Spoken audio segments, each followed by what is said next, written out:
अस्सलाम वालेकुम नाज़रीन, प्रोग्राम दिन भर में खुश आमदेद। मैं हूँ आपकी मेज़बान माहम जाहिद और मैं हूँ इमरान सनाउल्लाह। प्रोग्राम के आगाज़ में सबसे पहले बात करते हैं जी PTI के एहतजाज और हुकूमती तैयारियों की। तो जनाब आपको बताएं कि बानी PTI की अहलिया बुशरा बीबी और वज़ीर आला खैबर पख्तूनख्वा अली अमीन गंडापुर की क़यादत में खैबर पख्तूनख्वा से विफाक पर चढ़ाई के लिए काफ़िले इस्लामाबाद के करीब अटक से पंजाब में दाखिल हो गए हैं। इस्लामाबाद में PTI के गुज़श्ता रोज़ के एहतजाज पर रावलपिंडी में पार्टी की आला क़यादत के खिलाफ पहला मुकदमा थाना टेक्सला में दर्ज कर लिया गया है। मुकदमा इंसदाद दहशतगर्दी की दफ़ात के तहत दर्ज किया गया है जी बिल्कुल, और जिसमें बानी PTI इमरान खान, वज़ीर आला अली अमीन गंडापुर और अलीमा खान समेत मुतअद्दिद रहनुमाओं को नामजद किया गया है। मुकदमा नंबर 2594 में कार सरकार में मुदाखला दफ़ा 144 की खिलाफ वर्जी समेत दीगर दिफात भी शामिल की गई हैं और मुकदमे में साबिक सदर डॉक्टर आरिफ अलवी, कौमी असम्बली में opposition leader Umar Ayub, senator Azam Swati, Taimur Masood, Shehryar Riaz समेत 300 से ज़्यादा मकामी रहनुमा और कारकुन हैं जिनको नामजद किया गया है। जबकि वफाकी वज़ीर दाखिला मोहसिन नकवी ने भी कहा है कि इस्लामाबाद मफलूज करने की इजाज़त नहीं देंगे, जो भी आएगा उसे गिरफ्तार कर लिया जाएगा। जबकि KP वुज़रा की तवज्जो कुरम की बजाय धावा बोलने पर है। गैर मुल्की मेहमानों की आमद पर किसी किस्म की शरपसंदी कबूल नहीं करेंगे। और वज़ीर इत्तलात पंजाब अज़मा बुखारी ने भी कहा है कि पंजाब की आवाम ने तहरीक इंतशार के एहतजाज की कॉल जो है मुस्तरद कर दी है। फसादी मार्च को लीड करते बुशरा बीबी को सबने देख लिया है। अब बुशरा बीबी घरेलू खातून नहीं रही बल्कि वो फसाद को लीड करने वाली खातून बन गई हैं। उन्होंने मजीद क्या कहा है वो भी देख लें। खन्ना पुल पर 6 पुलिस एहलकार जख्मी हुए हैं और पुलिस वैन को जो है वो तबाह कर दिया गया है। और अभी भी उनका ये दावा है कि ये जो है ये पुरअमन लोग हैं। और मैं हमेशा कहती हूँ कि पुरअमन और PTI ये दो मुख्तलिफ चीजें हैं, ना ये सियासी लोग हैं ना ये पुरअमन। मियाँ वाली इंटरचेंज को कल आग लगाइए। पुरअमन ये सियासी जमात है जो सियासी इज्तिमा करने के लिए आती है, ये उसकी हालत है। बुशरा बीबी जो है ना वो घरेलू खतून है और सियासत में नहीं है। कल बाकायदा आपने उनको अपने फसाद मार्च को लीड करते और बकायदा जो है वो खिताब करते हुए भी सुना। जो है वो कह रही हैं कि बस गाड़ियों में जल्दी जल्दी बैठ जाएं, हमने जाना है और हमने जो है छुड़ा के लाना। बाजी कैसे अज़मा बुखारी, गुफ्तगू आपने मुलाहिज़ा की है और आज ही वज़ीर इत्तलात सिंध शजीला मेमन ने भी प्रेस कॉन्फ्रेंस की है। उन्होंने कहा है कि 24 नवंबर की एहतजाज की कॉल को अवाम ने मुस्तरद कर दिया। उन्होंने क्या कहा, आइए देखते हैं। जो जेल में बैठकर चाहता है कि इस कौम का नुकसान हो, जेल से बैठकर वो चाहता ही है कि इस तरह की वो इंतशार की बातें करे कि लोगों की जिंदगी में प्रॉब्लम क्रिएट हो। आपने मुल्क में सिर्फ और सिर्फ यलगार की सियासत करनी है, सिर्फ और सिर्फ अफरा तफरी की सियासत करनी है। खुदारा लोगों को इस इंतशार की सियासत पे धकेलना बंद करें। 24 नवंबर वाली कॉल को जिस बुरी तरीके से रिजेक्ट किया है, कोई भी वॉलंटियर आपने सड़क पर नहीं देखा। अवाम ने इंतशारी टोले की इस कॉल को रिजेक्ट किया। और स्पीकर पंजाब असम्बली मलिक अहमद खान ने भी प्रेस कॉन्फ्रेंस की। उन्होंने कहा जी अनारकी और अफरा तफरी फैलाने वाले मुल्क के खैर खां नहीं हो सकते। उन्होंने मजीद क्या कहा ये भी देख लेते हैं। आबादी के सूबे में से चंद मुट्ठी भर अफराद सरकारी वसाइल के इस्तेमाल के साथ चंद बलवाइयों के साथ आकर दारो खिलाफे पर चौथा हमला है, ये चौथा in these recent past few months. अगर कोई आपसे बात मुख्तलिफ करेगा आप उसकी ट्रोलिंग करेंगे, उसके बाद फिर वो सोशल मीडिया ब्रिगेड एक तबाही उतारेगा। एक शख्स का वजूद है वो अफरा तफरी के साथ जुड़ा हुआ है। सूबाई वज़ीर नासिर हुसैन शाह का कहना है कि PTI सोशल मीडिया के जरिए नौजवानों को ब्रेन वॉश करती है। पहले अमेरिका पर साजिश का इल्ज़ाम लगाया गया, फिर उसी से मदद मांगी गई। उन्होंने क्या कहा, आइए देखते हैं। शायरी टोला है जो नहीं चाहता कि बेहतरी आए और इस वजह से ये सारा कुछ हो रहा है। सोशल मीडिया और इससे बहुत सारे जहनों को मुख्तलिफ फीडिंग्स दी जाती हैं। पहले कहा गया कि हम कोई गुलाम है, साइफर लहराया गया, फिर आपने देखा कि उन्हीं सेनेटर्स की तरफ से सपोर्ट मिली। ट्रैक रिकॉर्ड है PTI का, वो जलाओ घेराओ शिद्दत पसंदी का है, इंतहा पसंदी का है, वो रहा है। इस वक्त आपको बताएं कि एहतजाज के पेश नज़र जो सूरत हाल बनी हुई है, इस पर बात करने के लिए हमें ज्वाइन कर लिया है ब्यूरो चीफ इस्लामाबाद कामरान खान। इसके साथ साथ हमें ज्वाइन कर लिया ब्यूरो चीफ पेशावर यासिर हुसैन ने, और लाहौर से हमें अपडेट करेंगे अली शेराज। सबसे पहले यासिर, आपकी जानिब आएंगे। यासिर, जो काफ़िला रवा दवा है एहतजाज की सूरत में इस्लामाबाद के लिए, वो इस वक्त काफ़िला कहाँ पर पहुँचा है और उसको लीड कौन कर रहा है? इस वक्त उस काफ़िले की ताज़ा तरीन सूरत हाल क्या है? जी देखिए, ये जो तहरीक इंसाफ का काफिला है इस वक्त जो है ब्रह्मा जंग 72 के पास पहुंच चुका है। यानी इस्लामाबाद की के इंतहाई करीब ये काफिला पहुंच चुका है इस्लामाबाद टू प्लाजा के करीब। वैसे तो इस्लामाबाद जो है 40 से 45 किलोमीटर के फासले पर अभी भी है और तकरीबन 3 से 4 रुकावटों का सामना अभी भी करना पड़ रहा है तहरीक इंसाफ को। लीड की बात आपने की तो बज़ाहिर तो अगर देखा जाए तो वज़ीर आला KPK अली अमीन गंडापुर जो है इस एहतजाज को लीड कर रहे हैं, लेकिन तमाम जितनी इंस्ट्रक्शंस हैं और वो तमाम जो है बुशरा बीबी कर रही हैं। बल्कि रात से अगर आप देखें तो घंटे घंटे बाद कारकुनों से खिताब करना जो है वो बुशरा बीबी जो है खिताब कर रही है। और अब से कुछ देर कबल भी बुशरा बीबी का एक वीडियो पैगाम जारी हुआ है और उसमें उन्होंने बाकायदा कहा है कि जो लोग अभी तक नहीं निकले घरों से वो अभी भी निकलें और इस्लामाबाद पहुंचे। यानी वो अपने खिताब में बार बार यही कह रही हैं कि वो आखिरी सांस तक जो है इस जंग में हिस्सा लेंगी और लड़ेंगी और पहुंचेंगी। और इसके साथ साथ उनके साथ जो सूबाई वज़रा भी हैं, ख़वातीन की बड़ी तादाद भी है। कहने को तो वो कंटेनर वज़ीर आला का था, लेकिन वो कंटेनर अब जो है बुशरा बीबी उसी पे चढ़कर बार बार खिताब कर रही हैं। कारकुन जो हैं वो भी आगे बढ़ने की कोशिश कर रहे हैं, लेकिन हालात जो हैं दूसरी जानिब अगर हम देखें तो इस मोटरवे की बंदिश के बायस जहां आम लोगों का इंतहाई जो है मुश्किलात का सामना उनको करना पड़ रहा है, वहीं पर ट्रैफिक भी शदीद मुतासर है। तो अब देखना ये है कि इस्लामाबाद के करीब तो ये जो है काफिला पहुंच चुका है। इसी के साथ हज़ार के जो कारकुन हैं वो भी शामिल हो चुके हैं और जो साउथ रीजन के कारकुन हैं जिनकी क़यादत जो है वज़ीर आला के बड़े भाई कैप्टन रिटायर्ड उमर अमीन कर रहे हैं, वो भी हकला तक पहुंच चुके हैं। सही, इस्लामाबाद के करीब तो पहुंच चुके हैं जो काफिले हैं। कामरान खान, आपकी जानिब आऊंगी, कहिएगा जैसे कि यासिर बता रहे हैं कि काफिले इस्लामाबाद के पास पहुंच चुके हैं। इस्लामाबाद में इस वक्त क्या सूरत हाल है, क्योंकि वज़ीर दाखिला मोहसिन नकवी ने भी कहा है कि जो डी चौक में दाखिल होगा उसे गिरफ्तार कर लिया जाएगा। तो किसी भी नागहानी सूरत हाल से निपटने के लिए कैसी तैयारियां हैं, इस्लामाबाद की क्या सूरत हाल है? जी बिल्कुल, देखिए ये जो काफिला चला है पेशावर से और हरीपुर से, ये इस वक्त देखा जाए तो ये जो गेटवे है पंजाब प्रोविंस का और इस्लामाबाद का, इसके ऊपर मौजूद है। चंद किलोमीटर का फासला है, यानी ये पहला इंटरचेंज है बातर मोड़ का जो कि इस मोटरवे के ऊपर भी आता है और फिर ये टेक्सला और वाह की जो जुरिस्डिक्शन है वहाँ पर ये बातर मोड़ जो है वो वाक़ है। तो इधर यहाँ पर इस बाउंड्री पर ये मौजूद हैं। तो चूँकि ये काफिला जो है ये खैबर पख्तूनख्वा से आ रहा था, तो पंजाब में ये जब दाखिल हुआ है और अटक की हदूद में दाखिल हुआ, कटी पहाड़ी वाली जो, तो वहाँ पर पंजाब पुलिस से इनका आमना सामना हुआ है और वहाँ पर उनकी झड़पें भी हुई हैं, वहाँ पर आंसू गैस की शेलिंग भी हुई है, वहाँ पर हाथापाई भी हुई है और वहाँ पर गिरफ्तारियाँ भी हुई हैं। क्योंकि पंजाब में भी दफ़ा 144 नाफिज है और इसी तरीके से इस्लामाबाद में भी दफ़ा 144 जो है वो नाफिज है। और न सिर्फ दफ़ा 144 बल्कि इस्लामाबाद हाई कोर्ट का एक हुक्मनामा है जिसमें ये वाज़े तौर पर कहा गया है कि इस्लामाबाद की हदूद में कोई एहतजाज या जलसा जुलूस जो है वो नहीं किया जाएगा। तो ये स्टैंडिंग ऑर्डर्स हैं चूँकि और इंतज़ामिया ने ख़ास तौर पर वज़ीर दाखिला ने बाकायदा तौर पर यह कहा हुआ है कि जो भी ये यहाँ पर सेक्शन 144 की खिलाफ वर्जी करेगा और जो इस्लामाबाद हाई कोर्ट के फैसले की खिलाफ वर्जी करेगा उसको गिरफ्तार किया जाएगा।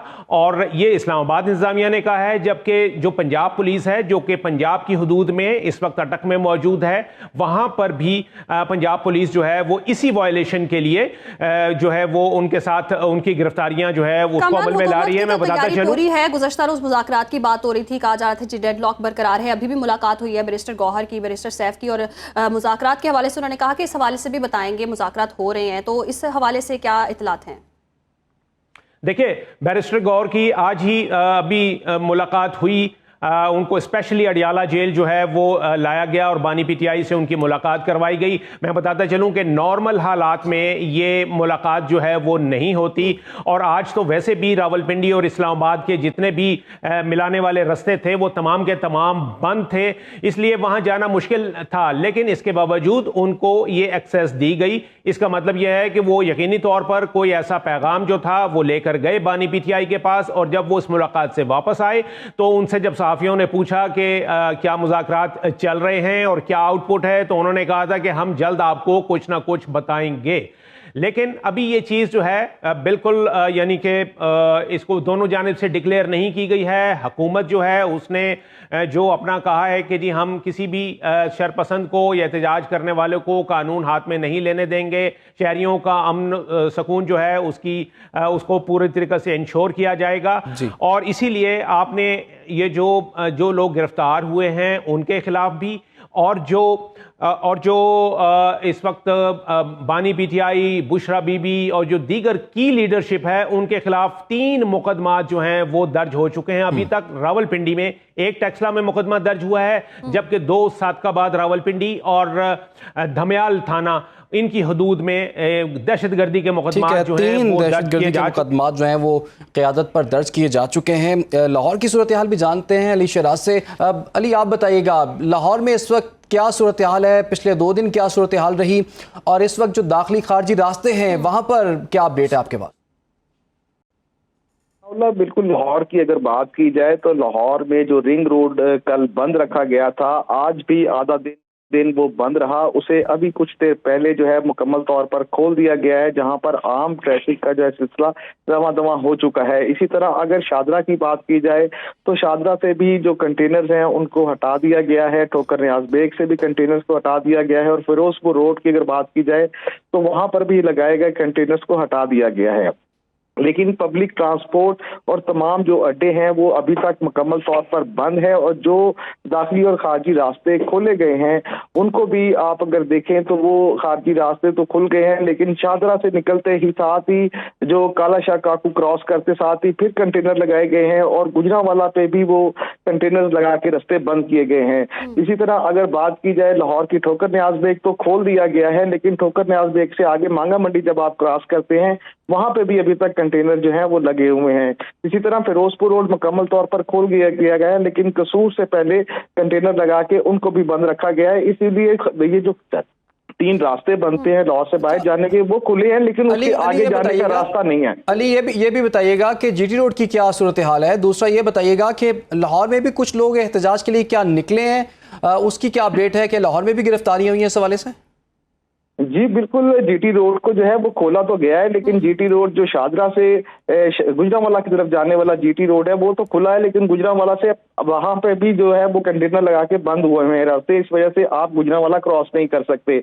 अगर लाहौर में पाकिस्तान तहरीक इंसाफ की एहतजाज की कॉल पर निकलने वाले कारकुनान की बात की जाए तो कारकुनान की कुछ जो कारकुनान है वो यहाँ पर निकले जरूर हैं, जिसमें जो हाफिज ईशान रशीद हैं जो यहाँ के ओहदेदार भी हैं जो पाकिस्तान तहरीके इंसाफ के, उनको भी कल गिरफ्तार किया गया था। और आज की अगर बात की जाए तो आज ऐसे कोई मुजाहिरीन हमें लाहौर के अंदर नजर नहीं आए, और ना ही कोई ऐसे कारकुनान नजर आए हैं जो रैलियों की शक्ल के अंदर इस्लामाबाद जाने की तरफ रवा दवा हो। या आज जो है वो लाहौर शहर मुकम्मल तौर पर जो है मार्केटें, दुकानें, हर चीज जो है वो खुली हुई थी, बच्चे अपने स्कूलों को गए हुए थे। इस तरह से नजर नहीं आए। कामरान खान, आपकी जानिब आऊंगी। कहा यह जा रहा है जी कि अली अमीन गंडापुर गायब हैं, इस हवाले से क्या इतलात हैं? दूसरी जानिब ये कहा जा रहा था जी उन्होंने वसाइल इस्तेमाल किए हैं विफाक पर धावा बोलने के लिए। तो अगर इस तरह की कोई सूरत हाल होती है तो क्या सिचुएशन होती है? और दूसरी जानिब ये भी कहा जा रहा था कि जी सूरत हाल नॉर्मल हो जाएगी, हुकूमत की पूरी तैयारी है। तो ये तमाम तर सूरत हाल कब तक आपको नॉर्मल होती हुई दिखाई दे रही है?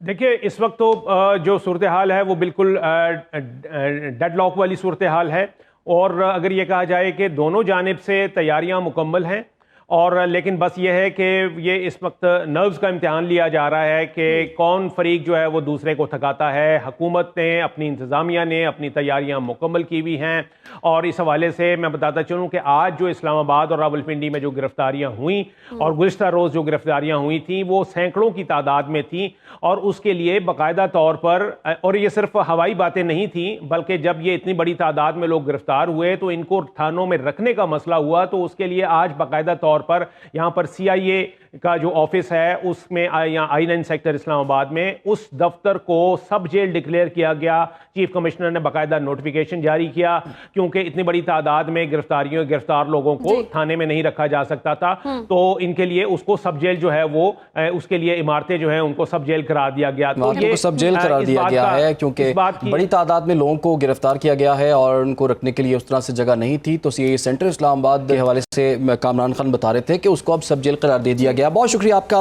कामरान खान, यासिर हुसैन और अली शराज। आगे बढ़ते हैं जी, एक और अहम मामला है। एक और आला सतह वफ़द पाकिस्तान मौजूद है। बेलारूस के वज़ीर ख़ारजा अरसद रुकनी वफ़द के हमरा इस्लामाबाद इस वक्त पहुँच चुके हैं और उनके सदर आ जाएंगे। वफाकी वज़ीर दाखिला मौसूद ने बेलारूस के वफ़द का इस्तकबाल किया। वफ़द में बेलारूस के खारजा, तवानाई, सनत, मवासलात, कुदरती वसाइल और हंगामी हालात के वज़रा, चेयरमैन मिलिट्री इंडस्ट्री कमेटी शामिल हैं। इनके अलावा बेलारूस वफ्द में 43 बड़ी कारोबारी शख्सियात भी पाकिस्तान पहुंची। जी बिल्कुल, और बेलारूस के सदर अलेक्जेंडर लुकाशेंको की आमद आज मुतवक्की है। बेलारूस के सदर का दौरा दो तरफा ताल्लुकात को मज़ीद मजबूत बनाने में इंतहाई अहमियत का हामिल है और इस दौरे से दोनों ममालिक के दरमियान सनत, तजारत और मुख्तलिफ शोबों में ताउन को फ़रोग भी मिलेगा। जबकि शंघाई ताउन तंजीम इजलास के मौके पर बेलारूस के वज़ीर आज़म से भी मुलाकात हुई थी। वज़ीर आज़म शहबाज शरीफ ने दो तरफा ताल्लुकात खुसूसन तजारत, सरमायाकारी और ज़रई मुश्तरका तौर पर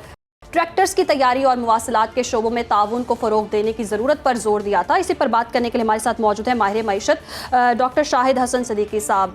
बहुत शुक्रिया सर आपके वक्त का। कहिएगा इस दौरे को आप कैसे देख रहे हैं, और इस दौरे हुकूमत में हम देख रहे हैं कि गैर मुल्की मेहमान भी आ रहे हैं, सरमायाकारी में भी इजाफा हो रहा है, तो मईशत और सनत और तिजारती लिहाज से आप इस दौरे को कैसे देखते हैं? ये आपने मुझसे पूछा है ना? जी जी, आपसे पूछा है। देखिए, पहली बात तो ये है कि बेलारूस जो है ये मशरकी यूरोप का एक बहुत अहम मुल्क है।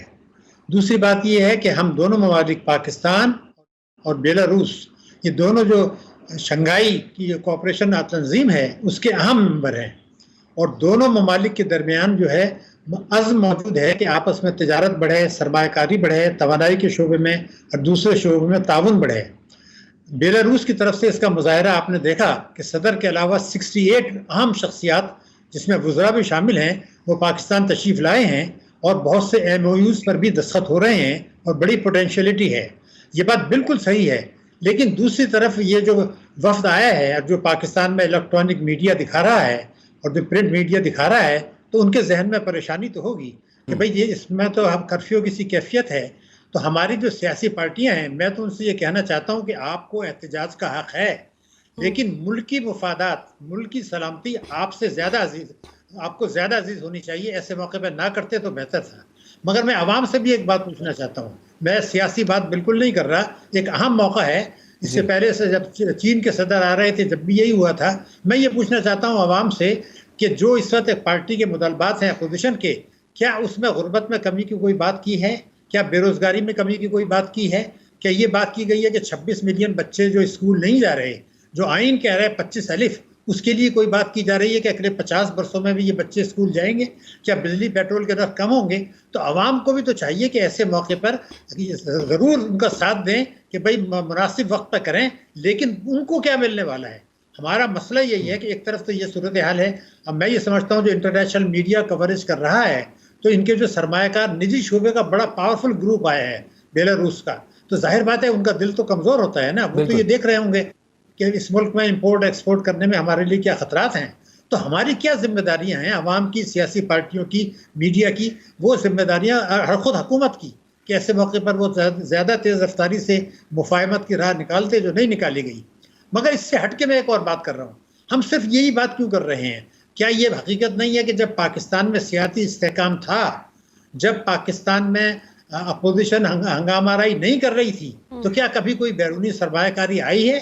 मैं तो आपको हुकूमत के आदाद शुमार देता हूँ कि 24 वर्षों में 46 अरब डॉलर की सरमायाकारी आई पाकिस्तान में। बहुत से MOUs हुए, लेकिन एक साल में 2 अरब डॉलर। अगर मैं आपको बताऊं कि इंडोनेशिया में एक साल में 47 अरब डॉलर की आई, मिस्र में 10 अरब डॉलर की आई, तो हमारे यहाँ 2 अरब डॉलर की क्यों आती है? इसका मतलब ये कि सियासी बातें ज़रूर करें, लेकिन हुकूमत को, स्टेट बैंक को और दूसरे इदारों को ये बताना पड़ेगा कि पाकिस्तान में बैरूनी सरमाया क्यों नहीं आ रही, हालांकि SIF से भी काउंसिल कर रही है। पाकिस्तान में बरामदात बढ़ने के बजाय रेमिटेंसेस क्यों बढ़ रही हैं? देखिए, बरामदात बढ़ेंगे तो आपका काम होगा। पाकिस्तान में जो लार्ज स्केल मैन्युफैक्चरिंग है, यानी बड़े पैमाने पर सनत, जो अशिया की सनत, उसमें नेगेटिव ग्रोथ है, तो आप एक्सपोर्ट करेंगे क्या? मुझे ये तो बताइए ना पहले। क्या ये पाकिस्तान? डॉक्टर साहब, बिल्कुल आपने ये तो बात आपकी बिल्कुल दुरुस्त है कि सियासी इस्तेहकाम होगा तभी मुआशी इस्तेहकाम आएगा, लेकिन अभी हम देख रहे हैं जो इकनॉमिक इंडिकेटर्स इस दौरे हुकूमत में हमने देखे हैं कि पाकिस्तान स्टॉक एक्सचेंज इस वक्त तारीख की बुलंद तरीन सतह पर है, इन्फ्लेशन रेट का दावा किया जा रहा है वो बहुत कम हो चुका हुआ है, इंटरेस्ट रेट जो है वो 22 से 15% पर आ चुका हुआ है, और दीगर जो फाइनेंशियल जो इंस्टीट्यूशंस हैं वो भी पाकिस्तान की रेटिंग से मुतालिक बात करें, IMF की डील हम सिक्योर कर चुके हैं। आपके ख्याल में इस वक्त करंटली पाकिस्तान की इकनॉमिक कंडीशन क्या है? क्या हम सही ट्रैक पर आ चुके हैं? देखिए, बड़ा अहम सवाल है। आखिरी जुमले का जवाब ये है कि ये कहना बिल्कुल गलत होगा कि हमारी मईशत की सिमत जो है वो दुरुस्त है। कतई दुरुस्त नहीं है। मैं तो सिर्फ आपको एक मिसाल दे दूं, मैंने पाकिस्तान में और दुनिया भर में टॉप पोजीशंस पे बैंकिंग की है 30 साल तक। मैंने अपनी जिंदगी में पाकिस्तान में कभी नहीं देखा कि दिसंबर को, हमें याद है ब्रांच मैनेजर्स वगैरह सब खुशामद किया करते थे कि आप हमें डिपॉजिट दें। हमने तीसरी दुनिया में किसी एक मुल्क में बता दें कि आजकल बैंक्स जो हैं वो लोगों को टेलीफोन कर रहे हैं कि जी आप अपना एफडीआर अपना डिपॉजिट हमारे यहाँ से निकाल लें, इसलिए कि उस पर एक टैक्स लगाया गया है। ये टैक्स क्यों लगाया गया कि आपने ये देखा होगा कि इस वक्त 31,000 अरब रुपया की सरमायाकारी बैंकों ने की है हुकूमत की सिक्योरिटीज में, 31,000 अरब रुपया। और जो कर्जे दिए हैं सनत, तिजारत, ज़राअत के लिए, बरामदात के लिए, वो 12,000 अरब रुपए हैं। क्या दुनिया में कहीं ऐसा होता है? क्या पाकिस्तान में होता है? अगर मैं 2008 में चला जाऊं तो कर्जे 3 गुना थे सरमायाकारी के। आज सरमायाकारी वो जो बजट खसारे के लिए है वो 31,000 अरब रुपया है और कर्जे दिए हैं 12,000 अरब रुपया। बैंक्स ये कह रहे हैं, अब से 2 महीने पहले तक स्टेट बैंक और बैंक ये कहते थे कि अगर कोई बड़े अमाउंट का डिपॉजिट आता है तो आप उसको ज्यादा मुनाफा दे सकते हैं ताकि बड़े डिपॉजिट आए। आज अचानक ये हो रहा है कि वो बैंकों को टेलीफोन कर रहे हैं कि हम 6% आपसे फीस लेंगे, आप अकाउंट बंद कर दें। लोगों के 10 लाख, 15 लाख, 50 लाख के जो अकाउंट हैं उनको फोन कर रहे हैं कि जो है आप अपने पैसे निकाल लें। तो पहले ही आपका डिपॉजिट, और ये बहुत बड़ा बात मैं आपसे कर रहा हूँ, डिपॉजिट और जीडीपी पाकिस्तान का one of the lowest in the world. अब आप उसको और गिराना चाह रहे हैं। एडवांसेस जीडीपी आपका वन ऑफ द लोएस्ट है। बिल्कुल, बहुत बहुत शुक्रिया डॉक्टर शाहिद हसन सिद्दीकी साहब, बिल्कुल दुरुस्त बात कर रहे थे कि बहुत से ऐसे को देखने की जरूरत है। इस हवाले से मजीद भी बात करेंगे ब्रेक के बाद। आप हमारे साथ रहिए। वेलकम बैक नाज़रीन, प्रोग्राम का सिलसिला आगे बढ़ाएंगे। कुछ बात कर लेते हैं क्रिकेट मैच की जिसमें पाकिस्तान की कारकर्दगी कुछ खास बेहतर नहीं है जी। कमज़ोर सतूनों पर खड़ी पाकिस्तानी बैटिंग लाइन फिर दगा दे गई है। जिम्बाब्वे ने पाकिस्तान को 3-1 रोज़ा सीरीज़ के पहले मैच में डकवर्थ मेथड पर 80 रन से शिकस्त दे दी। 203 रन का ताक़ुब करते हुए 60 रन पर 6 विकेटें गंवाने वाली पाकिस्तानी टीम का वास्ता बारिश से पड़ गया। मैच का 21वां ओवर मुकम्मल हुआ तो बारिश के बायस मैच को रोकना पड़ गया और मुसलसल बारिश से दोबारा खेल ही शुरू नहीं हो सका। इससे कबल जिम्बाब्वे की टीम जो है 40.2 ओवर्स में 205 रन बनाकर आउट हो गई थी। कौमी टीम की जानिब से डेब्यू करने वाले फैसल अकरम और सलमान अली आगा ने 3-3 विकेटें हासिल की थी। इसी पर बात कर लेते हैं। हमें ज्वाइन कर लिया है स्पोर्ट्स तज्जियाकार इरफान ज़हीर ने। इरफान, आपको याद है कि एक ज़माना होता था जिम्बाब्वे की टीम को बड़ी हल्की टीम समझा जाता था। अब पूछने वाले ये पूछते हैं, अब हमने जिम्बाब्वे से भी हारना है? इतनी बुरी परफॉर्मेंस हमारी। देखिए इमरान, ये बड़ा सैड और अनफॉर्चुनेट है कि एक साल में या सवा साल का जो टेन्योर है उसमें पाकिस्तान को वो डिफीट हुई जो पहले पास में शायद नहीं हुई। हम यूएसए से हारे, हम अफगानिस्तान से ओडीआई में हारे, हम आयरलैंड से T20 पहली दफा हारे, हम बांग्लादेश से अपने होम ग्राउंड पे वाइट वॉश हुए, और अब ये एक और कनेक्टिविटी इसकी नजर आ रही है कि हम जिम्बाब्वे से भी हार गए। हमें लगता ये है कि एक कदम हम आगे बढ़ाते हैं, 2 कदम हम पीछे चले जाते हैं। जो 2 मंथ के अंदर हमने सक्सेस हासिल की थी, इंग्लैंड से टेस्ट सीरीज जीती हमने 2-1 से, ओडीआई में हमने ओडीआई सीरीज 22 साल के बाद जीती ऑस्ट्रेलिया से, ऑस्ट्रेलिया में जाके, तो कहीं ना कहीं लगता था कि चीजें इंप्रूव हो रही हैं। फिर पाकिस्तान आपको बताता है कि ये दुनिया में से अनप्रेडिक्टेबल साइड क्यों कहा जाता है, और फिर हमें नजर आता है कि वो रैप्चर या वो कोलैप्स हमारे होते हैं जो दुनिया में शायद किसी टीम के नहीं होते इस तरह के, जो हमें देखने में नजर आए। कैप्टनसी पे हम जरूर बात कर सकते हैं कि शायद वो डिसीजन कुछ जिस तरह होने चाहिए थे वो नहीं किए गए। जैसे न्यू बॉल के साथ अहमद जमाल को बॉलिंग करवा देना, ये वाइज डिसीजन नहीं था। आपका फ्रंट एंड बॉलर जो था हारिस रऊफ थे, उनको कराना चाहिए था। इसी तरह 8वीं विकेट के अंदर आपने 50-55 रन की पार्टनरशिप जो थी, मेरा ख्याल है वो मैच की टर्निंग पॉइंट था। इसके अंदर रजा नगारा से आपने नंबर 9 के बैट्समैन से आपने 48 रन कंसीड करवा लिए, खासतौर पे इतनी डिफिकल्ट पिच के ऊपर। खासतौर पे फैसल अकरम का, जिस तरह आपने महम ने भी इंट्रो में भी कहा, बड़ी शानदार बॉलिंग की, 3 विकेट्स ली, वो उनकी गेंद उनसे बिल्कुल खेली नहीं जा रही थी। फिर दूसरा अगर देखा जाए, जो मुझे लगता है कि पाकिस्तान का जो डिजास्टर नजर आता है क्रिकेट के अंदर, वो कहीं ना कहीं हमें लगता है कि 80% हमारी बैटिंग। इसकी क्या वजह है? हमारे बैटर्स हो, हमारे बॉलर्स हो, प्रेशर में आ जाते हैं, प्रेशर का शिकार हो जाते हैं। जब भी डिस्कस होता है जी दबाव का शिकार हैं, तो ये दबाव कम होगा। अब आगे आने वाले मैच में क्या स्ट्रेटजी होगी या क्या होनी चाहिए, क्या सजेस्ट करेंगे? जैसे मैं बात कर रहा था कि ये हमारी बैटिंग हमेशा हमें डिसअपॉइंट करती चली जा रही है। 80% हम जब हारते हैं तो हमें नजर आता है कि बैटिंग लाइनअप ने वो साथ नहीं दिया बॉलर्स का जो रिक्वायर्ड था। और आप जितनी भी सीरीज उठा के देख लें, 90% क्या होगा या शायद उस दिन भी मैं और इमरान बात कर रहे थे कि पहला मैच पाकिस्तान जरूर हारता है। ये समझ नहीं मुझे अभी तक लॉजिक आती कि मानने को आती है बात कि आप क्लेमेटाइज होते हो, आप उन कंडीशन के साथ एक्विंटस करने में आपको थोड़ा सा टाइम लगता है, बट ये कहीं नहीं होता कि आप ये लिखा हुआ है कि रिटर्न ऑन द वॉल है कि पाकिस्तान ने जब भी किसी सीरीज का आगाज करना है वो डिफीट के साथ ही करना है। अब मेरा मानना ये है महम कि आपको दो चीजें करनी चाहिए। एक, आपको फ्रंट लाइन पेसर डालना चाहिए, धारी को होना चाहिए अमर जमाल की जगह पे, जो न्यू बॉल के साथ आपको विकेट लेके दे, क्योंकि आपने जिम्बाब्वे को बड़ा हल्का समझा और उसने आपको आपसे विक्ट्री छीन ली। इसी तरह आपको तैयब ताहिर की मैं बड़ी अरसे से बात कर रहा हूँ, मैं ऑलमोस्ट 1 साल हो गया इस पर बात कर रहा हूँ कि आपको मिडिल ऑर्डर में बड़ी हिट्स लगाने वाला एक प्रॉपर मिडिल ऑर्डर बैट्समैन चाहिए। हारिस सुहेल थे आपके पास, 2-3 साल के बाद उससे आपको कोई ऐसा बैटर नहीं मिला जो 5वें नंबर पे आके बैटिंग करे और आपको इनिंग्स को बिल्ड करके मैच जिताए। तो तैयब ताहिर एक आप लड़का ऐसा है और अभी आपने टीम में उसको सेलेक्ट भी किया है। हसीबुल्लाह को खिलाना मेरा डिसीजन, मुझे नहीं समझ आई क्यों ये किया गया, क्योंकि 2 कीपर पाकिस्तानी टीम के अंदर खेलने समझ नहीं आती कि आपका रिजवान ऑलरेडी है और वो इस तरह का तेज क्रिकेट खेलते हैं, वो T20 के फॉर्मेट पे खेलते हैं।